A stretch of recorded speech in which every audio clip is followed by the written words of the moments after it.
Hi ihr Lieben, heute möchte ich euch mal erklären, wie ihr sinnvoll über Backing-Tracks üben könnt. Und zwar sind Backing-Tracks so ein zweischneidiges Schwert. Und zwar sind die oft verrufen, weil manche Leute sagen, üben über Backing-Tracks bringt gar nichts, weil da übt man nicht effektiv und so. Das ist aber ziemlicher Quatsch, finde ich. Denn es macht sogar viel mehr Spaß, natürlich über Backing-Tracks zu dudeln. Ich sehe aber auch den Punkt, den diese Leute haben. Ein Backing-Track verleitet natürlich ein bisschen so dazu, sich 10 Minuten hinzusetzen und einfach nur rumzunudeln und irgendwie das zu machen, was gerade aus den Fingern kommt. Dadurch wiederholt man sich natürlich und das ist, ja, das macht Spaß. Also ich finde, man sollte sowieso immer abgrenzen. Ich spiele ja auch Gitarre, weil es Spaß machen soll, ne? Also es ist völlig in Ordnung, wenn man sich auch mal hinsetzt und einfach nur nudelt. Weil für die meisten von euch ist Gitarre spielen ein Hobby und sollte vor allem Spaß machen, ne? Also es ist nichts falsch daran, sich einfach hinzusetzen und mal gepflegt eine halbe, 3 Stunden einfach zu nudeln, ne? Auch vielleicht, wenn man irgendwie, wenn man sonst nicht mehr weiterkommt, einfach wieder mal Spaß haben. Das finde ich das Allerwichtigste. Aber jetzt wollen ja viele von euch auch einfach besser werden an der Gitarre. Und das geht natürlich nicht, wenn man die ganze Zeit nur das macht oder wiederholt, was man schon kann und irgendwie dann die ganze Zeit nur auf der A-Moll-Pentatonik rumdudelt, ne? Und deshalb kommen jetzt mal hier so ein paar Anregungen. Es gibt noch tausende mehr. Vielleicht fallen euch da noch ganz, ganz eigene ein. Und das sind so die Sachen, die ich sagen würde, das ist eigentlich sehr sinnvoll, über einen Backing-Track zu üben und kann man auch sehr gut machen. Los geht's. Punkt 1 ist, ihr könnt zum Beispiel rhythmische Übungen machen. Das macht mit einem Metronom, finde ich, so semi viel Spaß, auch wenn es super wichtig ist. Sowieso immer am besten entweder mit einem Metronom oder einem Drum-Track oder halt einem Backing-Track. Da sind ja auch Drums dabei. Üben, weil immer die rhythmische Information super wichtig ist. So, was könnt ihr jetzt zum Beispiel üben? Es gibt ja zum Beispiel die Rhythmuspyramide, die sagt vielleicht dem einen oder anderen was. Und da fängt man eben an, alle Notenwerte nacheinander durchzuspielen. Also man fängt vielleicht an mit, ja, okay, auch mit ganzen Noten, ja, mit halben Noten und so weiter, Triolen. Und das kann man natürlich über ein Metronom genauso gut üben, aber über einen Backing-Track macht es irgendwie mehr Spaß. Ich habe mir jetzt mal einen kleinen Backing-Track in E-Dur gebastelt und möchte euch einfach mal zeigen, was ich so damit meine.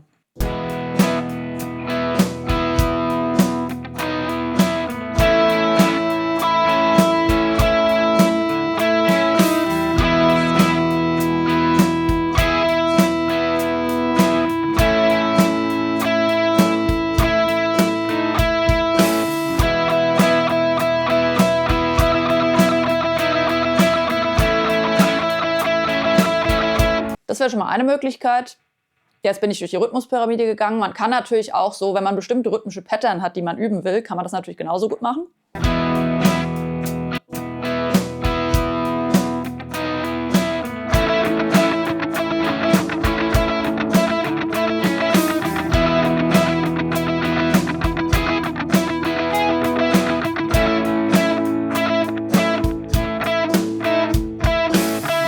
Also auch da könnt ihr euch, wie gesagt, eure Kreativität freien Lauf lassen. Einfach mal vielleicht ein Solo oder so nehmen, irgendeinen Rhythmus, mit dem ihr so gar nicht klarkommt. Ihr könnt natürlich auch, ihr könnt ja auch was Rhythmisches üben. Also was man jetzt nicht primär mit Solospiel über einen Backing-Track assoziieren würde, sondern einfach auch irgendwie ein Riff oder so. Vielleicht entsteht ja euch ein neues Riff daraus. Der zweite Punkt ist, und das ist mir unheimlich wichtig auch, Griffbrettnavigation. Erster Punkt, ihr sucht euch mal alle Grundtöne, die ihr so findet. Da habe ich auch ein Video dazu gemacht, extra über Griffbrettnavigation. Da gehe ich noch ein bisschen mehr drauf ein. Das verlinke ich euch hier schnell.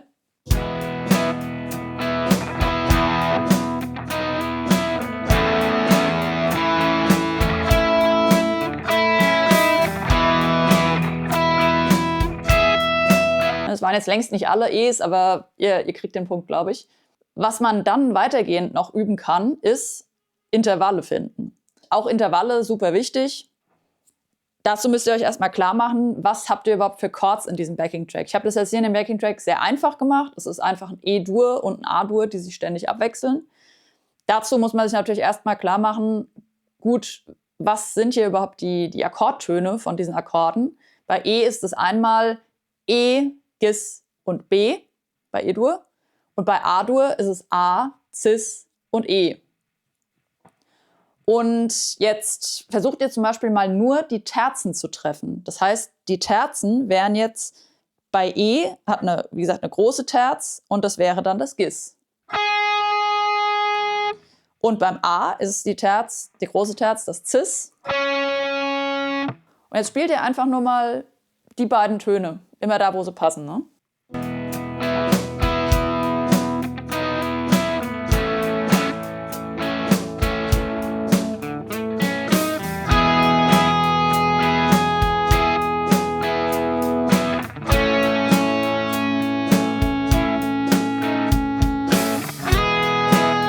So, das gleiche könnt ihr jetzt auch noch mit der Quinte machen. Die Quinte ist wie gesagt beim E, wäre das jetzt das B, also entweder hier oder hier.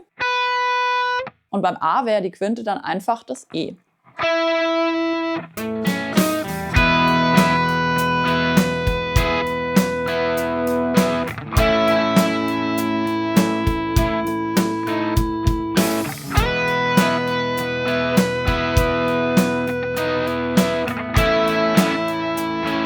Was ihr außerdem beim Rhythmus noch üben könnt, immer den Fuß mit Wippen oder halt das Grooven einfach mal lernen, ne? Und das vielleicht mal ein bisschen extrem machen. Also gut, ihr seht jetzt, glaube ich, meine Füße nicht, vielleicht höchstens noch das Knie. Ich versuche es mal mit dem Kopf ein bisschen klar zu machen, weil es nichts ist so wichtig, und auch dazu habe ich wieder ein Video gemacht, fast nichts ist so wichtig, wie dass ihr einfach tight im Groove seid, beziehungsweise dass ihr wisst, wo eure Eins ist. Ganz wichtig.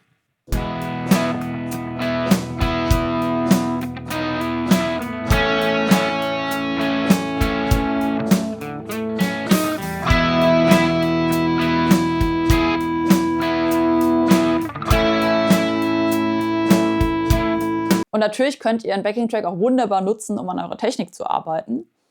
Zum Beispiel könnt ihr Hammer-Ons und Pull-Offs hervorragend trainieren.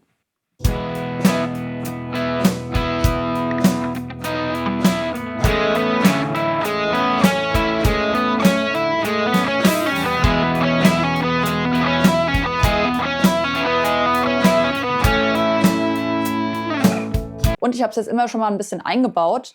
Auch Vibrato lässt sich natürlich hervorragend damit trainieren. Und zwar ist es ja wichtig, dass man ein rhythmisches Vibrato entwicklt. Und dann könnt ihr zum Beispiel üben, dass ihr mal auf die Viertel das macht.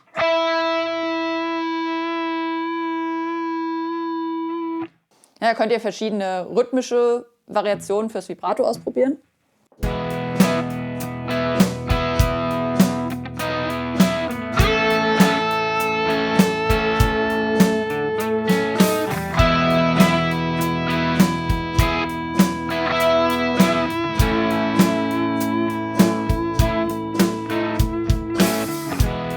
Und was ihr noch üben könnt, ein bisschen, ja, wie soll man sagen, Kreativität. Also beziehungsweise ihr könnt mal schauen, was ihr aus ganz wenigen Tönen rauskriegen könnt. Und zwar nennt sich das Limitation. Zum Beispiel sagt ihr könnt euch auf alle möglichen Arten limitieren. Ne? Also ihr könnt sagen, ich will jetzt nur einen Ton machen, dann wären wir fast wieder bei den rhythmischen Übungen. Ihr könnt aber auch zum Beispiel sagen, okay, ich möchte jetzt nur die D- und die G-Seite benutzen, weil ich möchte halt nicht die ganze Zeit meine Shapes da durchdudeln, sondern ich möchte irgendwie mal Melodien entwickeln. Und das könnt ihr zum Beispiel so auch üben.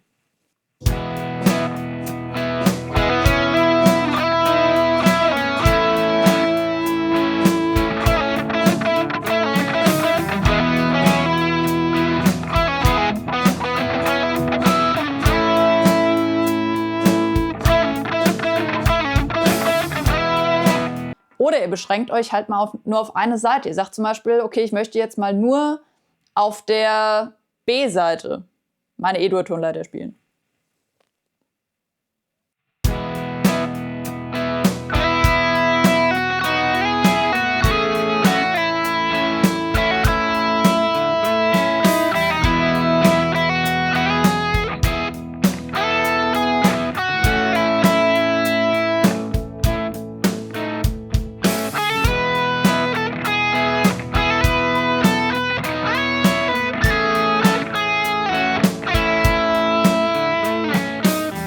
Auch das könnt ihr wieder mit jeder Seite machen, das könnt ihr mit jeder Tonart machen. Was ihr natürlich absolut auch machen könnt, ist eure Shapes und also Fingersätze halt einfach üben.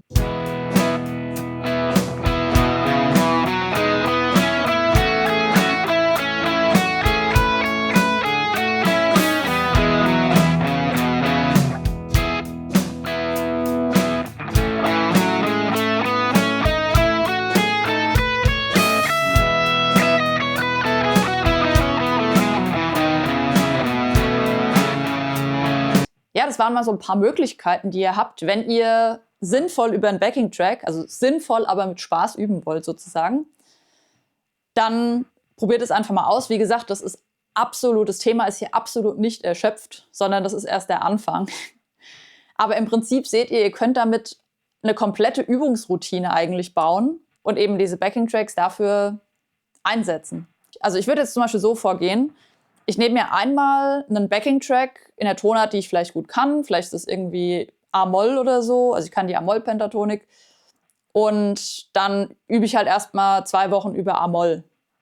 2 Wochen natürlich immer mit Vorsicht zu genießen, diese Zeitangaben. Wenn ihr nur alle 2 Wochen spielt, dann müsst ihr natürlich viel länger rechnen. Ne? Also ich nehme jetzt mal an, dass ihr jeden Tag spielt, was vielleicht einige von euch tun.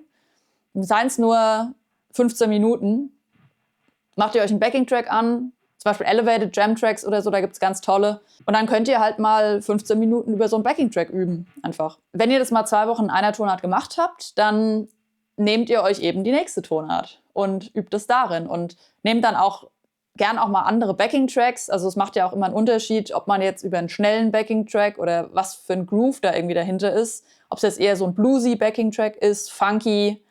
Ja, das Feeling ändert sich ja einfach und man sollte im musikalischen Alltag einfach auf alles vorbereitet sein. Dass ihr halt nicht sagen müsst, ja okay, ich bin jetzt bei der Jam-Session, aber die spielen jetzt einen Funk. Ich habe noch nie über einen Funk-Backing-Track geübt. Kann ich nicht. Ne? Also da sollte man extrem flexibel sein. Macht euch mal einen Fusion-Backing-Track an, was auch immer. Und ja, das macht super Spaß. Ich habe schon Stunden meines Lebens in Backing-Tracks verbracht. Mal sinnvoll geübt, manchmal nur mit Spaß. Aber eigentlich immer mit Spaß, weil mit Backing-Tracks macht es einfach immer ultra Spaß.